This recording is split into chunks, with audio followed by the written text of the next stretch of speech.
বন্দে মাতরম, ভারত মাতা কি জয়। বিশ্বাসঘাতক, দেশদ্রোহী, আনফিট আরও হাজারো তকমা থেকে আজ বিশ্বসেরা অর্জুন পুরস্কারের প্রাপ্তি। জার্নিটা কিন্তু সহজ ছিল না, ঠিকই ভাবছেন। যাকে দেখে মনে হয় তার জন্মই বুঝি ক্রিকেটের জন্য, লক্ষ্য যার অর্জুনের মতোই স্থির। আমি সেই ভারতীয় ফাস্ট বোলার মোহাম্মদ শামির কথাই বলছি। মোহাম্মদ শামি, যার পুরো নাম মোহাম্মদ শামি আহমেদ। জন্ম 1990 সালের 9ই মার্চ ভারতের উত্তরপ্রদেশ রাজ্যের আমরোহা গ্রামে। বর্তমানে জাতীয় ক্রিকেট দলের উজ্জ্বল তারকা হিসেবে খেললেও একটা সময় ছিল যখন তিনি রাজ্যের হয়েও খেলতে পারেননি।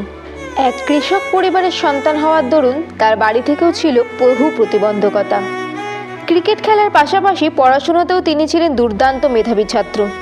তবে কথায় বলে না, যদি মন থেকে তুমি কিছু চাও তো পুরো দুনিয়া তোমাকে সাহায্য করবে। এখানেও কিছুটা এমনই ঘটনা ঘটেছে। ক্রিকেটের নেশায় তিনি নিজের বাড়িঘর ছেড়ে 2005 সালে পাড়ি দিয়েছিলেন কলকাতায়।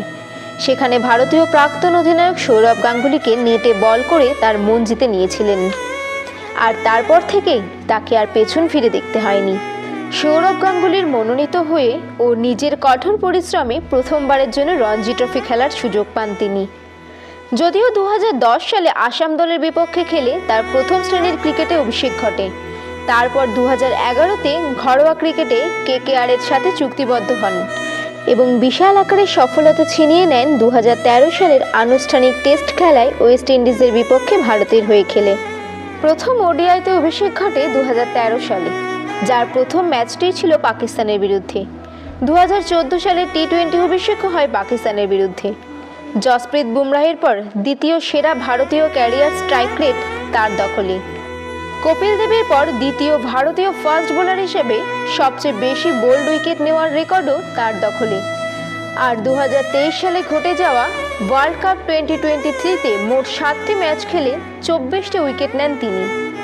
সবাই যখন মনে করেন শামি ইজ এন্ড, তখন কামব্যাক করে দুর্দান্ত পারফরমেন্স দেখিয়েছিলেন তিনি।